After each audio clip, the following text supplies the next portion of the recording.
Truckers of Reddit, what's the most unsettling stretch of road in the US? Where do you refuse to pull over? Gary, Indiana, where US 6, 65, 90, and 94 are all tangled.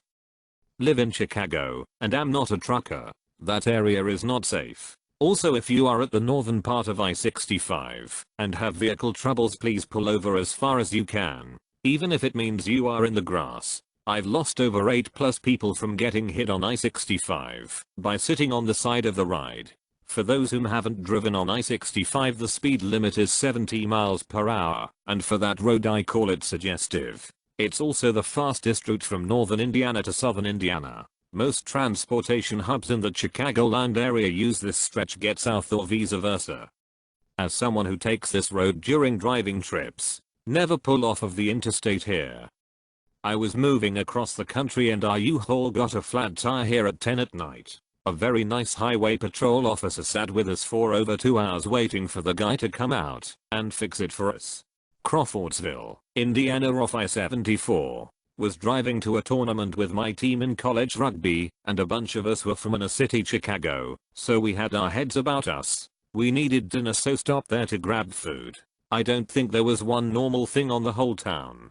People literally stared at our cars. The girl in the drive-thru we were already too creeped out to stop to eat, had her hair in braids that stood up, and looked like worms. The whole experience was just really strange. It felt like the beginning of a Stephen King novel, and both cars felt the same way without talking to each other. If you're from there, I hope your town isn't as creepy as it seemed.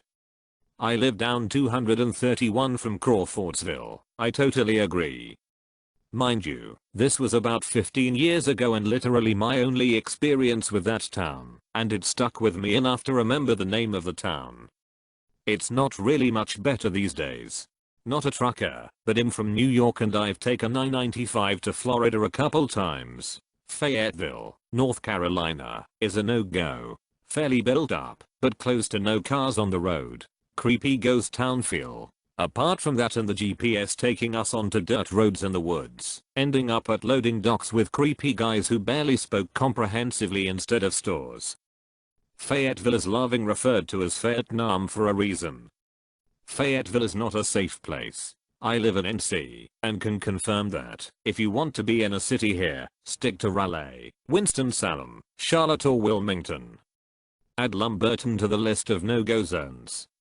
Some of us in Florida joke that 95 is not just the name of the interstate, but also the normal speed limit, and that often seems true. If they can still see the lug nuts, they can loosen them. Not a trucker. But, freaking cornfields. Pa has stretches where it's like a scene out of Children of the Corn. Just miles and miles of it. And at night, it's just plain creepy. Oh please, that's just about the safest part of PA to be in. Mostly just Amish people and stuff out that way. The cities are what you really gotta worry about. Lancaster is the best place to drive if you want no trouble. Except the US 283, 222, 30 interchange is by far the worst designed merge I've ever been on. I drive it every day. My great uncle still runs the family farm in Lancaster County, last I heard. Man, those Amish are good folks. Every interaction I've had with them has been positive. Anytime you see a store that sells Amish furniture, cheese etc, you know it will be of quality. I'm not a trucker, but I live in Arizona. The reservations are no joke. People have been shot for blinking wrong as a native. My dad has been followed while on his way to work, shot at for just driving, and was highly discriminated against cause he is white. So, if you ever go to Arizona, stay away from the Rees. This is so crazy. I'm from Oregon, and have traveled quite a bit. My family is all in North Dakota. We drive back and forth at least once a year. Lots of reservations in between. Obviously some are very poor, but I've never once had a scary encounter. There was one reservation in very northern Montana, where I felt a bit odd, but that was because I was obviously in the minority for the first time in my life outside of traveling to Mexico. Never felt unsafe for 1 second, though. I've seen similar questions before, with the majority of the answers being do not pull over while in a reservation. I know reservations may not be safe for non-natives, however keep in mind that predators do hunt those roads because cops aren't on them. Those predators aren't Native Americans. C's is in the military, so whenever she has to go out to repair a radio tower near a reservation, she goes with armed guards. Depends on the res. Some are fine, some not so much. It's like a ghetto, just have to be aware of your surroundings. I'm a big dude and have been harassed in parking lots, but if you keep to yourself you'll be fine. One spot though is Wind River in Wyoming. I know people who work there, and it's exactly like the movie. Haven't seen the movie yet, what's it like? Alright, I'm not a trucker, which I don't think matters, because everyone's saying that. When I was younger my dad lived about 2 hours away from me. When I would go there in the summer we would have to drive at night, because of work and all that. Route 267 was the road, seemingly endless straight roads and a lack of street lights to lanes, one each way. Yeah, I'd have to worry about people flying down the road at 100 in a 55 and the deer that weren't uncommon by any means. A few seconds not paying attention could be a difference between life and death on that road at night. Pretty scary, but not really up to par with everyone else's stories. On further thought I should also include East St. Louis also, in a similar area. People are weird there for sure. Not a trucker and maybe not the scariest necessarily, but 89A in northern Arizona around Page and Flagstaff during a nighttime thunderstorm is not the bee's knees. I've never come close to gripping a steering wheel as hard as I did driving back to Flagstaff with the elk next X amount of miles and pouring rain. Any road in that area in monsoon season is a wheel grip a day or night. And the slow driving pickups RVs on that road are abysmal too. That's a pretty desolate stretch of Highway 2. Cameron Trading Post is about your only stop, and if you're lucky you might get an Navajo language AM radio signal. Even during the day, some of that landscape can look real bizarre. It's a beautiful part of the country though.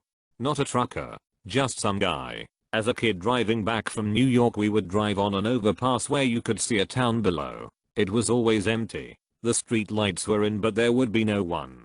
No cars, no lights on within any building. No cars driving, and no people anywhere.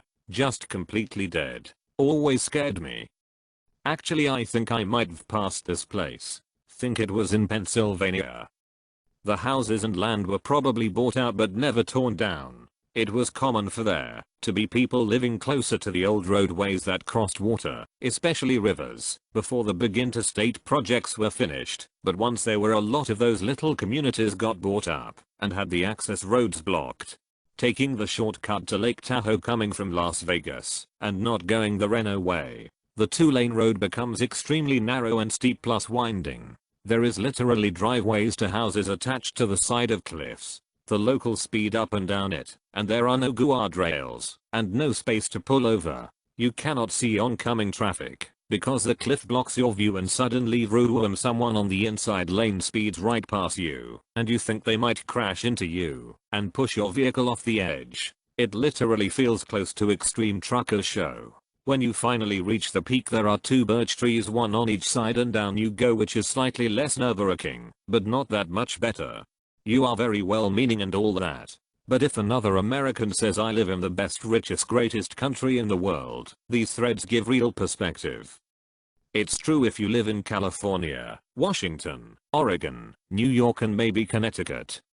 I don't think you realize how large this country is. Even if it is one of the richest on average, the size is enormous and there is no one America. So, if another snooty European comes into one of these threads and tries to tell us how things should roll out here, maybe these threads will give real perspective.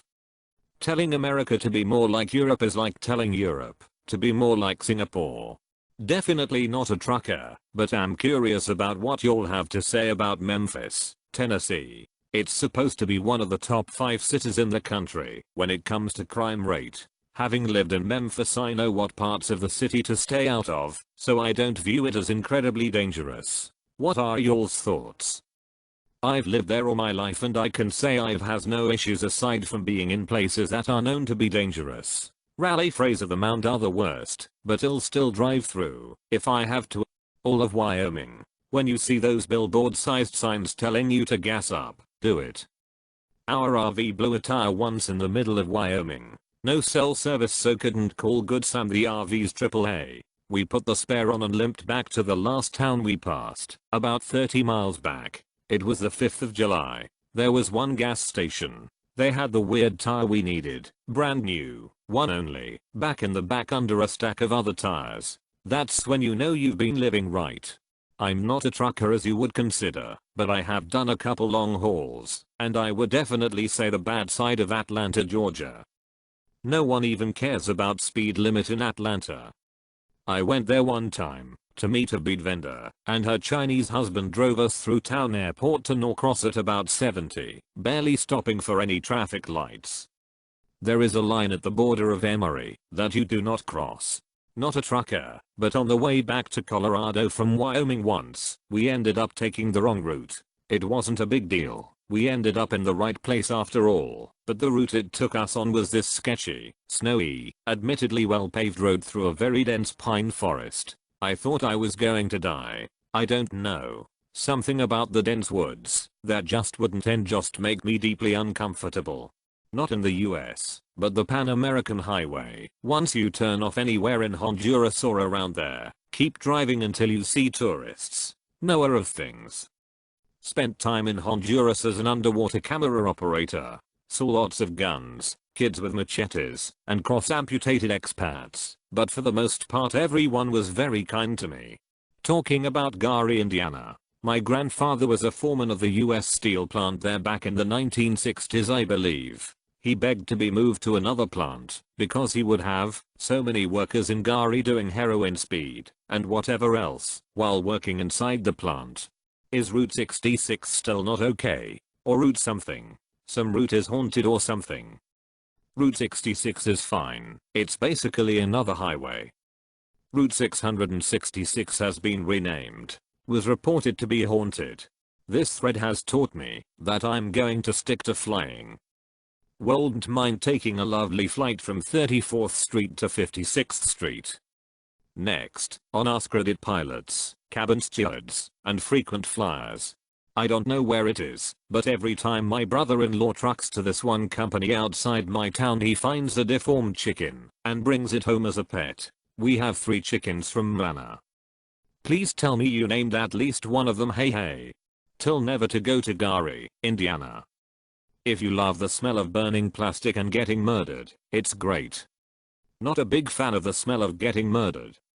Just went through there in Google Maps. It looks awful.